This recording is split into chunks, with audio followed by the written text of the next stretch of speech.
Good morning class 7। तुम लोग नहीं भेजते हो कुछ भी ग्रुप में, क्योंकि हम देख रहे हैं, हम 2 दिन पहले 3 दिन पहले देखे थे, तुम लोग कुछ भी नहीं भेजते हो, कुछ भी नहीं। इतना कम रिस्पॉन्स अगर देने वाले हो तो पढ़ाने का मन नहीं करता है। फिर भी हम पढ़ा रहे हैं क्योंकि तुम लोगों का ये रिकॉर्ड मेंटेन हो रहा है। इसके बेसिस पे ही तुम लोगों का क्लास आगे चलेगा और हम लोग रिकॉर्ड इसको मेंटेन कर रहे हैं। और अगर तुम लोग नहीं रिस्पॉन्स करोगे तो हम लोगों का कुछ नहीं जाना है, तुम लोगों का प्रमोशन नहीं होगा अगली क्लास में, क्योंकि ये क्लास, ये अटेंडेंस, ये वर्क, इसके बेसिस पे ही तुम लोगों का प्रमोशन होगा। और ये ऐसा रिकॉर्ड है जो तुम लोग हटा भी नहीं सकते हो, क्योंकि ये सब कुछ तुम्हारा व्हाट्सएप पे है। तो अब हम लोग आ जाएंगे अपने चैप्टर पे।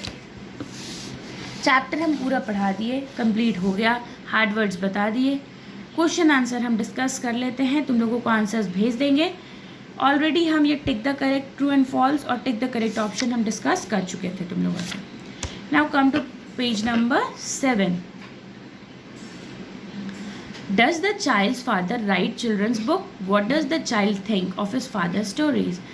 तो क्या तुमको लगता है कि जो चाइल्ड है उसके फादर बच्चों का जो बुक्स होता है वो लिखते थे?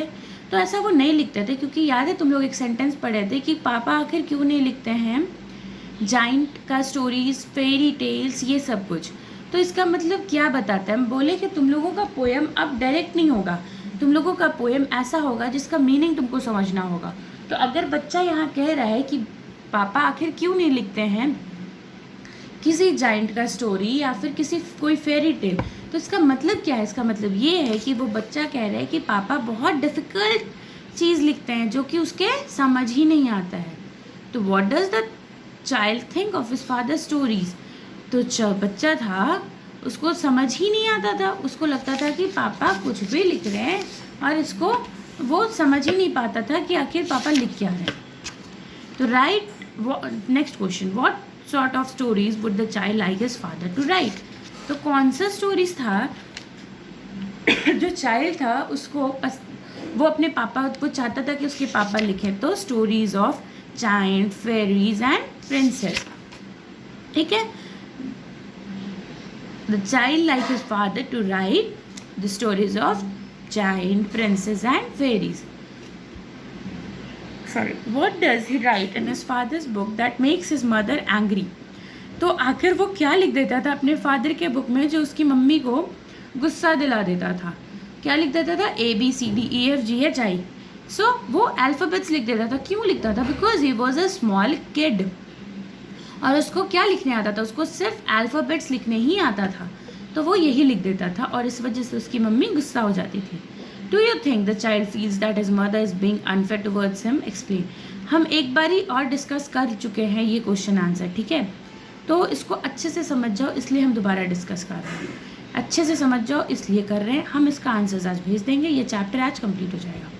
तो do you think the child feels that his mother is being unfair towards him? Explain. तो चाइल्ड को ऐसा लगता था कि उसकी मम्मी उसके लिए अनफेयर है, मतलब उसके साथ अच्छा नहीं कर रही है। तो चाइल्ड को ऐसा लगता था, क्यों? क्योंकि जब भी उसके पापा बैठ के लिखते थे तो उन पे वो कुछ बोलती ही नहीं थी, या उसके पापा जब पेपर फाड़ देते थे और बहुत सारा पेपर फाड़ के फेंक देते थे तो उसकी मम्मी उसके पापा को कुछ नहीं बोलती थी। लेकिन अगर वो बच्चा एक पेपर भी फाड़ लेता था बोर्ड बनाने के लिए तो उसकी मम्मी उसको बहुत डांटती थी। तो ये सब कुछ हम लोग चैप्टर में ऑलरेडी पढ़ चुके हैं और हम ऑलरेडी डिस्कस कर चुके हैं, तो इस पर ज़्यादा समय बर्बाद नहीं होना है। नाउ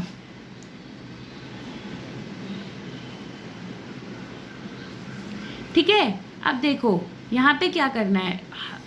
यहाँ think and answer, come to page number 8। Quote the lines from the poem that tells you the following.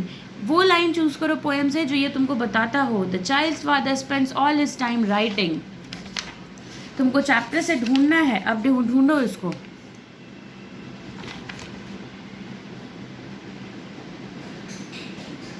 ठीक है,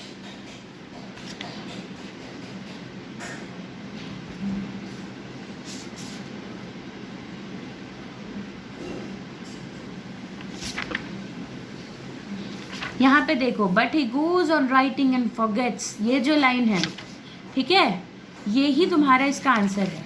फिर आ जाओ, the child prefers his mother stories to the stories written by his father. तो यहाँ पे देखो, did he never hear from his own mother stories of giants and fairies and princes? फिर आ जाओ, he thinks that his father wastes a lot of paper. अब देखो यहाँ पे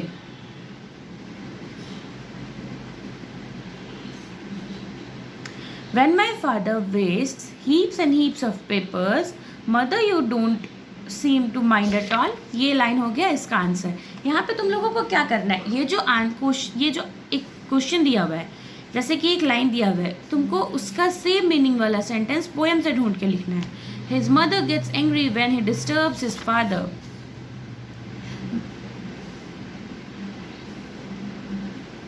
देखो यहाँ पे तुम लोगों को ढूंढना है. ठीक है, चलो लास्ट वाला तुम लोगों के लिए छोड़े. अब हम आंसर्स भेजेंगे, बट लास्ट वाला इसी पेज में, पेज नंबर 6 हम ये भी बता रहे हैं, पेज नंबर 6 के ऊपर वाले लाइंस में ही है. तो तुम लोगों को लास्ट खुद से ढूंढना है. नेक्स्ट डे हम लोग वोकैबुलरी सेक्शन ये सब करेंगे, ग्रामर एक बार देख लेंगे और इसको कंप्लीट करके नेक्स्ट डे हम लोग दूसरे चैप्टर में टाइम रहा तो चलेंगे.